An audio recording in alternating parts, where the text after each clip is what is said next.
हाथ जोड़कर और सर झुकाकर बोलो, माता रानी की जय, माँ भगवती की जय। माता रानी आप सब पर और आपके घर परिवार पर सदा अपनी कृपा बनाए रखे। आज हम दुर्गा सप्तशती का चौथा अध्याय सुनेंगे, तो शुरू करते हैं। बोलो जय माता दी। इस अध्याय में हम इंद्र आदि देवताओं द्वारा देवी की स्तुति का सारांश सुनेंगे। महर्षि मेधा बोले, देवी ने जब पराक्रमी दुरात्मा महिषासुर को मार गिराया और असुरों की सेना को मार दिया, तब इंद्र आदि समस्त देवता अपने सिर तथा शरीर को झुकाकर भगवती की स्तुति करने लगे। जिस देवी ने अपनी शक्ति से यह जगत व्याप्त किया है और जो संपूर्ण देवताओं की महर्षियों की पूजनीय है, उस अंबिका को हम भक्ति पूर्वक नमस्कार करते हैं। वह हम सबका कल्याण करे। जिस अतुल प्रभाव और बल का वर्णन भगवान विष्णु, शंकर और ब्रह्मा जी भी नहीं कर सकते, वही चंडिका देवी इस संपूर्ण जगत का पालन करे और अशुभ भय का नाश करे। पुण्य आत्माओं के घरों में तुम स्वयं लक्ष्मी रूप हो और पापियों के घरों में तुम अलक्ष्मी रूप हो और सतकुल में उत्पन्न होने वालों के लिए तुम लज्जा रूप होकर उनके घरों में निवास करती हो। हम दुर्गा भगवती को नमस्कार करते हैं। हे देवी, इस विश्व का पालन करो। हे देवी, हम तुम्हारे अचिंतनीय रूप का किस प्रकार वर्णन करें। असुरों का नाश करने वाले भारी पराक्रम तथा समस्त देवताओं और दैत्यों के विषय में जो तुम्हारे पवित्र चरित्र हैं, उनका हम किस प्रकार वर्णन करें। हे देवी, त्रिगुणात्मिका होने पर भी तुम संपूर्ण जगत की उत्पत्ति का कारण हो। हे देवी, भगवान विष्णु, शंकर आदि किसी भी देवता ने तुम्हारा पार नहीं पाया है। तुम सबकी आश्रय हो। यह संपूर्ण जगत तुम्हारा ही अंश रूप है, क्योंकि तुम सबकी आदि भूत प्रकृति हो। हे देवी, तुम्हारे जिस नाम के उच्चारण से संपूर्ण यज्ञों में सब देवता तृप्ति लाभ करते हैं, वह स्वहा तुम ही हो। इसके अतिरिक्त तुम पितरों की तृप्ति का कारण हो, इसलिए सब आपको स्वधा कहते हैं। हे देवी, वह विद्या जो मोक्ष को देने वाली है, जो अचिंतनीय महाज्ञान शिव रूपा है, तत्वों के सार को वश में करने वाले, संपूर्ण दोषों को दूर करने वाले, मोक्ष की इच्छा वाले मुनिजन जिसका अभ्यास करते हैं, वह तुम ही हो। तुम वाणी रूप हो और दोष रहित ऋग तथा यजुर्वेदों की एवं उद्गित और सुंदर पदों के पाठ वाले सामवेद की आश्रय रूप हो। तुम भगवती हो।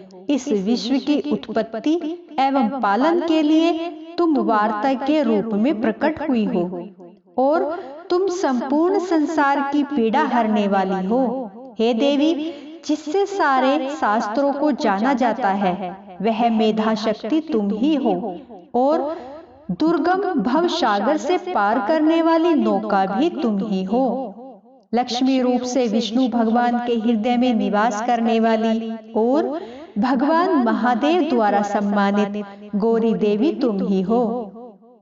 मंद मुस्कान वाले निर्मल पूर्ण चंद्र बिंब के समान और उत्तम स्वर्ण की मनोहर कांति से कामनीय तुम्हारे मुख को देखकर भी महिषासुर क्रोध में भर गया। यह बड़े आश्चर्य की बात है। और हे देवी, तुम्हारा यही मुख जब क्रोध से भर गया तो उदय काल के चंद्रमा की भांति लाल हो गया और तनी हुई बोहों के कारण विकराल रूप हो गया। उसे देखकर भी महिषासुर के शीघ्र प्राण नहीं निकल गए। यह बड़े आश्चर्य की बात है। आपके कुपित मुख के दर्शन करके भला कौन जीवित रह सकता है। हे देवी, तुम हमारे कल्याण के लिए प्रसन्न हो जाओ। आपके प्रसन्न होने से इस जगत का अभ्युदय होता है और जब आप क्रुद्ध हो जाती हो तो कितने ही कुलों का सर्वनाश हो जाता है। यह हमने अभी अभी जाना है कि जब तुमने महिषासुर की बहुत बड़ी बड़ी सेना को देखते देखते मार दिया। हे देवी, सदा प्रताप देने वाली, तुम जिस पर प्रसन्न हो जाती हो वही देश में सम्मानित होते हैं। उनके धन यश की वृद्धि होती है, उनका धर्म कभी शिथिल नहीं होता है और उनके यहाँ अधिक पुत्र पुत्रियां और नौकर होते हैं। हे देवी, तुम्हारी कृपा से ही धर्मात्मा पुरुष प्रतिदिन श्रद्धा पूर्वक यज्ञ करता है और धर्मानुकूल आचरण करता है और उसके प्रभाव से स्वर्ग लोक में जाता है, क्योंकि तुम तीनों लोकों में मनवांछित फल देने वाली हो। हे माँ दुर्गे, तुम स्मरण करने पर संपूर्ण जीवों के भय नष्ट कर देती हो और स्थिर चित्त वालों के द्वारा चिंतन करने पर उन्हें और अत्यंत मंगल देती हो। हे दारिद्र दुख नाशनी देवी, तुम्हारे सिवा दूसरा कौन है? तुम्हारा चित्त सदा दूसरों के उपकार में ही लगा रहता है। हे देवी, तुम शत्रुओं के लिए मारती हो। हे देवी, तुम शत्रुओं को इसलिए मारती हो कि उनके मारने से दूसरों को सुख मिलता है, वह चाहे नरक में जाने के लिए चिरकाल तक पाप करते रहे हों, किंतु तुम्हारे साथ युद्ध करके सीधे स्वर्ग को जाएं, इसलिए तुम उनका वध करती हो। हे देवी, क्या तुम दृष्टि मात्र से ही समस्त असुरों को भस्म नहीं कर सकती? अवश्य कर सकती हो, किंतु तुम्हारा शत्रुओं को शस्त्रों के द्वारा मारना इसलिए है कि शस्त्रों के द्वारा मरकर वे स्वर्ग को जाएं। इस तरह से हे देवी, उन शत्रुओं के प्रति भी तुम्हारा विचार उत्तम है। हे देवी, तुम्हारे उग्र खड़ग की चमक से और त्रिशूल की नोक की कांति की किरणों से असुरों की आंखें फूट नहीं गई। उसका कारण यह था कि वे किरणों से शोभायमान तुम्हारे चंद्रमा के समान आनंद प्रदान करने वाले सुंदर मुख को देख रहे थे।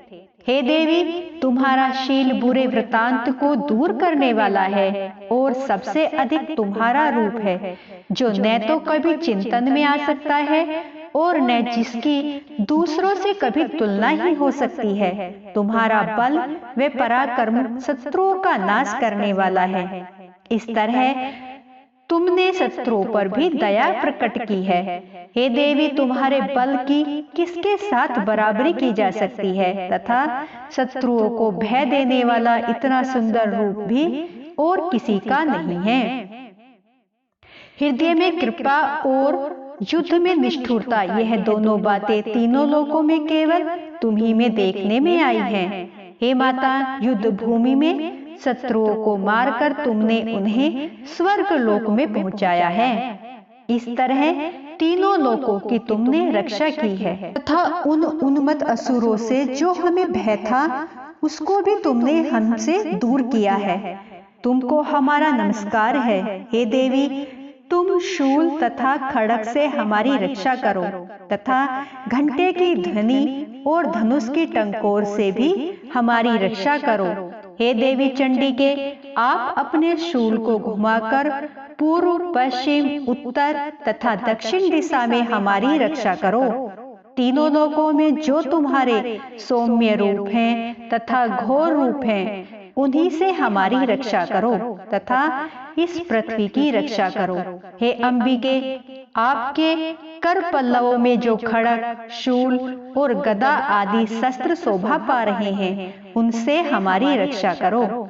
महर्षि बोले कि इस प्रकार जब सब देवताओं ने जगत माता भगवती की स्तुति की और नंदन वन के पुष्पों तथा गंध अनुलेपों द्वारा उनका पूजन किया, फिर सबने मिलकर जब सुगंधित व दिव्य धूपों द्वारा उनको सुगंधि निवेदन की, तब देवी ने प्रसन्न होकर कहा, हे देवताओं, तुम सब मुझसे मनवांछित वर मांगो। देवता बोले, हे भगवती, तुमने हमारा सब कुछ कार्य कर दिया, अब हमारे लिए कुछ भी मांगने बाकी नहीं रहा, क्योंकि तुमने हमारे शत्रु महिषासुर को मार डाला है।